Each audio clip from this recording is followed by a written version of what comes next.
Guys, स्वागत है हमारे YouTube चैनल पर। तो कैसे हैं आप लोग? आई होप आप बहुत अच्छा ट्रेड कर रहे होंगे और जो भी लर्निंग कंटेंट मैं आप लोगों से शेयर कर रहा हूँ वो कहीं ना कहीं आपको बहुत ज्यादा हेल्पफुल हो रहा होगा।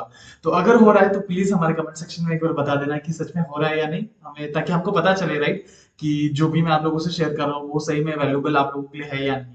ठीक है, इसके अलावा गाइस आज हम और एक नई लर्निंग वीडियो लेकर आपके सामने आए हैं जिसमें कि मैं बात करने वाला हूँ कि मेरा माई वे ऑफ ट्रेडिंग, मतलब मैं किस तरीके से ट्रेड करता हूँ मार्केट में, या मार्केट को मैं किस तरीके से समझता हूँ, मेरा स्टाइल कौन सा है, वो सारी चीजें बात करेंगे आज के इस वीडियो में। चलिए गाइस शुरू करते हैं। तो गाइस जैसे कि बेसिकली आपको पता है, जो पुराने मेरे लाइक व्यूअर्स है उन्हें पता है कि मैं पर्टिकुलरली स्कैल्पिंग करता हूँ। मैं ज्यादातर कोशिश करता हूँ कि मार्केट में जब भी ट्रेड लूं, मतलब 5 10 15 मिनट में मेरा ट्रेड खत्म हो जाए, क्योंकि मुझे हेडेक नहीं लेना है। क्योंकि बहुत टाइम ऐसा होता है कि मैं टारगेटेड ट्रेडिंग को फॉलो करने जाता हूँ, मतलब targeted trading in the sense either मैं एसएल लेने वाला हूँ या तो मेरा कंप्लीट टारगेट मैं अचीव करने वाला हूँ। ये फोकस करके बहुत बड़ा पॉइंट कैप्चर करने जाता हूँ मार्केट में, तो बहुत टाइम नहीं हो पाता है। तो इस वजह से मैंने स्टार्टिंग में बहुत बड़े बड़े लॉसेस भी किए, जिस वजह से मेरे अंदर एक फियर पैदा हो गया था, मतलब डर पैदा हो गया था कि मुझे मार्केट से ऐसा था कि मैं लॉस लेने के केपेबल ही नहीं था, मतलब मुझे हमेशा प्रॉफिट ही चाहिए था, ऐसा था। तो मैं मार्केट में ये अपना स्ट्रेटेजी बना के चलता था कि मार्केट में मुझे, अगर मार्केट 100 पॉइंट का मूव करता है तो उसमें से मुझे सिर्फ 10 20 पॉइंट चाहिए, मुझे ज्यादा बिल्कुल नहीं चाहिए, मुझे 100 पॉइंट बिल्कुल नहीं चाहिए, सिर्फ 10 काफी है मेरे लिए। और इससे मुझे ये भी पता चलेगा कि मैं एक अच्छा ट्रेडर हूं या नहीं, सच में केपेबल हूं या नहीं ट्रेडिंग करने के लिए। क्योंकि अगर मार्केट 100 पॉइंट का मूव दे रहा है और मैं सिर्फ 10 पॉइंट नहीं ले पा रहा हूं, तो मैं कौन सा, मतलब क्या ही ट्रेडिंग कर रहा हूँ, मतलब अब समझ पा रहे हो। तो इसलिए धीरे धीरे मेरा स्टाइल जो है स्कैल्पिंग बनता गया। लेकिन जब शुरुआत में मैं ट्रेडिंग एक्चुअल में कर रहा था तो मुझे एक्चुअल में नहीं पता था कि इसे स्कैल्पिंग कहते हैं। वो तो जब मैंने धीरे धीरे सीखना चालू किया, देखना, दूसरों को देखना शुरू किया, तब जाके मुझे पता चला जो स्टाइल को मैं पर्टिकुलरली मैं फॉलो करता हूँ उसे स्कैल्पिंग कहते हैं। जिसमें कि आपको 5 10 मिनट में आप ट्रेड लेते हो और एग्जिट कर जाते हो, राइट। आप मतलब for the long period of time आप उसको होल्ड नहीं करते हो, इंट्राडे पूरे तरीके से नहीं करते हो, राइट। तो ये मेरा स्टाइल था।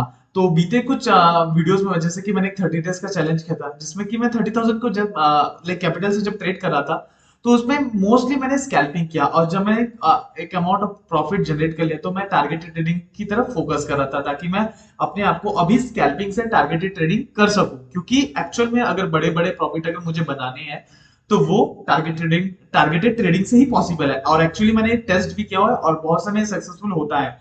लेकिन मैक्सिमम ऑफ द टाइम ऐसा होता है गाइस कि मेरा एसएल हिट हो जाता है, क्योंकि शायद कुछ कुछ जगह अभी भी मैं गलतियां कर रहा हूँ। तो वो अभी मैं रेक्टिफाई कर ही रहा हूँ कि एग्जैक्टली कौन से जगह पे मेरा मिस्टेक हो रहा है और मुझे कब एग्जैक्टली टारगेटेड ट्रेडिंग करना चाहिए।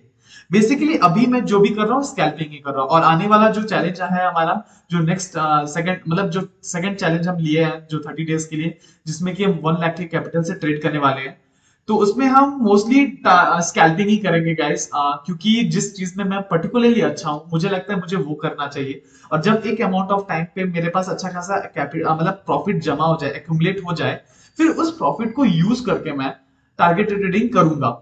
ठीक है, अभी मैं अपने 1 लाख के कैपिटल पे मैं रिस्क नहीं लेना चाहता, ना ही उस पर डेट लाना चाहता हूँ कुछ एक्सपेरिमेंट करके, क्योंकि मुझे कैपिटल को डिफेंड करके चलना है, कैपिटल को सेव करके चलना है। ये मेरा वो व्यू है। और मैं आपको दिखाता हूँ, जो सितंबर में मैंने जो एक्सपेरिमेंट करने की कोशिश की थी टारगेटेड ट्रेडिंग पे, तो उसमें मेरा एग्जैक्टली क्या फल मुझे मिला, क्या रिजल्ट मुझे मिला, वो मैं आपको दिखाता हूँ। तो गाइस चलो मैं आपको अपने जीरोधा के इंटरफेस पे लेके चलता हूँ। तो गाइस तो चलिए, तो आज सबसे पहले अगर उस टारगेटेड ट्रेडिंग में समझने से पहले हमें आपको आज का पोजीशन दिखा देते कि आज भी हमने 1 लाख के कैपिटल से ट्रेड किया गाइस। यहाँ पे देख सकते हो कि मेरे पास 1 लाख का कैपिटल है यहाँ पे। और 1 लाख के कैपिटल को यूज करके आज हमने ट्रेड किया। हमने पूरा कैपिटल बिल्कुल यूज नहीं किया। आप देख सकते हो कि यहाँ पे हमारा, यहाँ पे आप देख सकते हो कि हमारा जो इन्वेस्टमेंट है, ओके, आज इन्वेस्टमेंट का अमाउंट कम था शायद, क्योंकि आज एक्सपायरी है, बैंक निफ्टी का एक्सपायरी था, तो इसलिए हमारा इन्वेस्टमेंट अमाउंट कम लगा। तो लगभग हम 50,000 के अराउंड यूज कर रहे हैं अभी कुछ दिन के लिए, ताकि हम अच्छा खासा कैपिटल, मतलब अच्छा खासा प्रॉफिट एक्यूमुलेट कर ले और उस पर रिस्क ले सके फ्रॉम, मतलब 1 अक्टूबर से। बेसिकली 1 अक्टूबर और 2 अक्टूबर को मार्केट हॉलीडे है, और हमारा जो ट्रेडिंग सेशन शुरू होने वाला है वो 3 अक्टूबर से शुरू होगा, जो कि ट्यूसडे से है। Got it guys? तो गाइस यहाँ पे आज हमने दो बैंक निफ्टी में ट्रेड लिए, जिसमें कि हमें 3,500 रुपीज का प्रॉफिट हुआ, नेट प्रॉफिट हुआ। एक में हमें 2,300 का प्रॉफिट हुआ और एक में 1200 रुपीज का प्रॉफिट हुआ, राइट।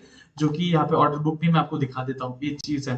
तो इसके अलावा चलिए मैं आपको अपने सितंबर के एक्सपेरिमेंट को दिखा दूं, जो कि मैं टारगेटेड ट्रेडिंग प्रैक्टिस कर रहा था और उसमें मुझे लॉसेस लगे, और कितने कितने का लॉस लगा वो भी बताता हूँ, क्योंकि लॉसेस जानना सबसे ज्यादा इंपॉर्टेंट है। तो मैं आपको वो बताता हूँ। चलो आपने कंसोल पे चलते हैं। तो जैसे आप यहाँ पे नाम वगैरह सारा चीज देख लेना, ठीक है। तो यहाँ पे कंसोल पे चलता हूँ मैं। कंसोल पे जैसे ही आता हूँ यहाँ पे रिपोर्ट्स पे आएंगे। रिपोर्ट्स पे आकर पीएनएल पे आके एफएनओ। ओके, यहाँ पे एफएनओ पे सितंबर, सिर्फ सितंबर सेलेक्ट करते हैं, 1 सितंबर। ओके, या यहाँ पे देखिए गाइस, यहाँ पे मैंने यहाँ पे थोड़ा ज्यादा ही लॉस कर लिया। यहाँ पे देखो, यहाँ पे मेरे मेजरली लॉसेस फ्राइडे के दिन हुआ। राइट, फ्राइडे मतलब एक्सपायरी के बाद वाले दिन में मेरा थोड़ा बहुत ज्यादा लॉसेस होने लग गया था। देखो यहाँ पे एक दिन 4500 का लॉस है, दूसरे दिन 11600। यहाँ पे भी आप देख सकते हो, यहाँ पे जो भी मैं क्लिक कर रहा हूँ यहाँ पे आप देख सकते हो सितंबर 15 को। यहाँ पे देखो पहला लॉस तो मेरा सितंबर 4 को हुआ था, 2332 रुपीज का। ठीक है, दूसरा लॉस हमारा होता है 8 सितंबर को, जो कि 4500। फिर नेक्स्ट हमारा लॉस होता है सितंबर 15 को, जो कि 11600। फिर उसके बाद सितंबर 22 को और एक लॉस होता है, जो कि 5168 रुपीज का है। और अभी रिसेंटली एक लॉस होता है मुझे 6000 रुपीज का। तो ये जो बड़े बड़े लॉसेस है ना गाइस, ये इसलिए हो रहे हैं क्योंकि मैं, ऐसा नहीं है कि मैं ओवर ट्रेडिंग कर रहा हूँ, ना ही मैं लिमिटेड ट्रेडिंग ले रहा हूँ। और लेकिन मेरा जो एसएल हो रहा है टारगेट ट्रेडिंग पे, मैं स्विंग लो को पकड़ के चल रहा हूँ। मतलब ऐसा है कि गैस, मतलब जब मार्केट फॉर एग्जांपल मेरा, ओके, मेरा व्यू जब मान लीजिए मार्केट में, मेरा व्यू जब मार्केट अपसाइड का है, तो मैं ट्रेड यहाँ पे प्लेस करता हूँ, तो मेरा एसएल जो है इसके नीचे होता है। तो इतना जो डिस्टेंस है, ये मेरा एसएल का रेंज होता है कि इसके नीचे ही मैं एसएल लूंगा। इसी वजह से क्या है, थोड़ा जो लॉसेस आप यहाँ पे देख रहे हो ये सारे थोड़े बड़े बड़े इसीलिए क्योंकि टारगेटेड ट्रेडिंग एक्सपेरिमेंट कर रहा था। और मैं जो रिस्क ले रहा था, वो सारा रिस्क मेरे प्रॉफिट पे था। जो प्रॉफिट मैंने जनरेट किया हुआ था 30 डेज के चैलेंज से, या उसके बाद मैंने कुछ टारगेटेड ट्रेडिंग करके अच्छे खासे प्रॉफिट भी जनरेट किया। तो उस पे मैं रिस्क ले रहा था और कोशिश कर रहा था कि मैं नेट और नेट ग्रीन में क्लोज करूं, मुझे रेड लेना नहीं है। सेफ खेलूंगा, अच्छी बात है, लेकिन अभी मुझे ऐसा फील होता है कि मैं अभी भी कंप्लीटली टारगेटेड ट्रेडिंग के लिए रेडी नहीं हूँ। और आने वाले जो चैलेंज में जो मैं करने वाला हूँ, उसमें मैं मोस्टली स्कैल्पिंग करूंगा। जिस दिन मुझे फील होगा कि मार्केट बहुत श्योर शॉट मूव देने वाला है मेरे साइड पे, तो उस दिन मैं टारगेट ट्रेडिंग श्योरली करूंगा, लेकिन कम क्वांटिटी से, क्योंकि जब तक मैं उस पर अपना अच्छा खासा एक्सपीरियंस नहीं बिल्ड कर लेता, तो मैं अननेसेसरी रिस्क नहीं लूंगा जिससे कि मुझे ही वो फ्यूचर में हार्म करे। ऐसा मैं कुछ भी नहीं करने वाला हूँ।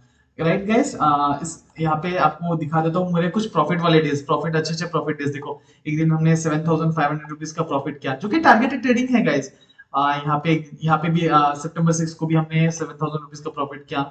यहाँ पे सितंबर 12 को हमने 5200 रुपीज का प्रॉफिट किया। ये सारे सारे जो प्रॉफिट्स है, ये सारे प्रॉफिट्स हमारे टारगेटेड ट्रेडिंग के बेस पे है। मतलब हमने यहाँ पे या तो हमने अपने एसएल का वेट किया, या तो हमने टारगेट का वेट किया। मोस्टली टाइम ऐसा नहीं होता, ऐसा नहीं कि मेरा व्यू गलत होता है, ऐसा एक्चुअली मेरा एसएल सबसे ज्यादा हिट हो जाता है यहाँ पे, क्योंकि मार्केट एट लास्ट मेरे डायरेक्शन में मूव तो करता है, लेकिन वो सबसे पहले मेरा एसएल लेता है।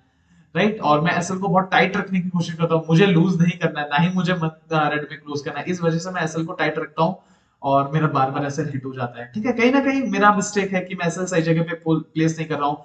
दूसरी बात है, राइट जगह पे एंट्री नहीं कर पा रहा हूँ, क्योंकि जल्दी जल्दी ब्रेकआउट आने से पहले ही ट्रेड ले रहा हूँ, क्योंकि मुझे मोमेंटम कैप्चर करना है ये सोचकर। तो कुछ कुछ गलतियां हैं, मैं फिगर आउट कर रहा हूँ, वो सारी चीजों को ध्यान में रखते हुए हम आगे बढ़ेंगे। इसके अलावा गाइस, यहाँ पे सितंबर के पूरा पीएनएल को भी देख लेते हैं एक बार, कि 1 तारीख से लेकर 28। ठीक है, ये पूरा, ये जो अभी तक मतलब 1 सितंबर से लेकर 28 सितंबर तक का जो पीएनएल अभी तक है, इसका मंथली पीएनएल मैं बना दूंगा एंड ऑफ द मंथ। ठीक है, तो अभी भी हम ग्रीन में, तो ये मेरे लिए, देखो मेरे लिए सबसे ज्यादा इंपॉर्टेंट है ये वाली चीज, ये वाली पार्ट, कि मैं by the end of the day green में क्लोज करूं। ग्रीन में क्लोज करना मेरे लिए सबसे ज्यादा इंपॉर्टेंट है। तो बस उसी को फोकस करके मैं चल रहा हूँ। और यहाँ पे आप ब्रोकरेज को देख सकते हो कि ब्रोकरेज बहुत कम है, 4700 रुपीज। मतलब मैंने टारगेट ट्रेडिंग किया, ओवर ट्रेडिंग नहीं किया। तो कुछ कुछ गलती मैंने जो प्रीवियस मंथ में किया था, वो चीज यहाँ पे अब रिपीट नहीं कर रहा हूँ, और ना ही मैं रिपीट करना चाहता हूँ। ठीक है, तो ये सारी चीजें मैं आप लोगों को इसलिए बताना चाहता हूँ कि जिस चीज में आप बेस्ट हो, जो चीज आपको आती है, वही वही आपको करना चाहिए। मुझे स्कैल्पिंग सूट करता है, मुझे स्कैल्पिंग आता है, जो कि बिट रिस्की है। मैं किसी बिगिनर को प्लीज रिकमेंड नहीं करता हूँ कि वो ये सब करे। अगर आपको लगता है आप उसमें सुटेबल हो, अगर आपको उसमें एक्सपीरियंस है, आपको अच्छा खासा आ रहा है तो आप करिए, वरना मैं प्लीज किसी को रिकमेंड नहीं करता हूँ, क्योंकि देखो हार्ड अर्न मनी होता है, उसको आप लूज मत करना प्लीज, क्योंकि जितना अच्छा प्रॉफिट आपको दिखता है उतना उसके अगेंस्ट लॉसेस भी होते हैं। आपने ऑलरेडी देखा है कि मैंने बहुत बड़े बड़े लॉसेस लिए हैं। जो रिस्क मैनेजमेंट है वो बहुत पुअर होता जा रहा है, तो उसको इम्प्रूव करना मेरे लिए सबसे ज्यादा प्रायोरिटी में है अभी। और गैस यही है फाइनल रिजल्ट आपके सामने कि ग्रीन में क्लोज करना बहुत जरूरी है, और जो चीज आपको आ रहा है उसको फॉलो करना इंपॉर्टेंट है, राइट। इसके अलावा कुछ और एक्सपेरिमेंट अभी मत करिए, जब आपके पास प्रॉफिट अच्छा खासा एक्यूमुलेट हो जाएगा प्रॉफिट के ऊपर रिस्क लीजिए, अब ना कि अपने प्रिंसिपल अमाउंट पे, राइट। तो गाइस अगर आपको वीडियो अच्छा लगा तो प्लीज वीडियो को एक लाइक कर देना, और अभी तक आपने हमारे चैनल को सब्सक्राइब नहीं किया है तो सब्सक्राइब भी कर लेना, ताकि हमारे इस तरह लर्निंग कंटेंट को आप मिस ना करो, क्योंकि हम अपने वीडियो में अपना पर्टिकुलरली मेरा खुद का एक्सपीरियंस मैं आपसे शेयर करता हूँ, ना कि हवाई ज्ञान मैं आपको दे रहा हूँ, राइट। तो guys finally yes, thank you for watching the video.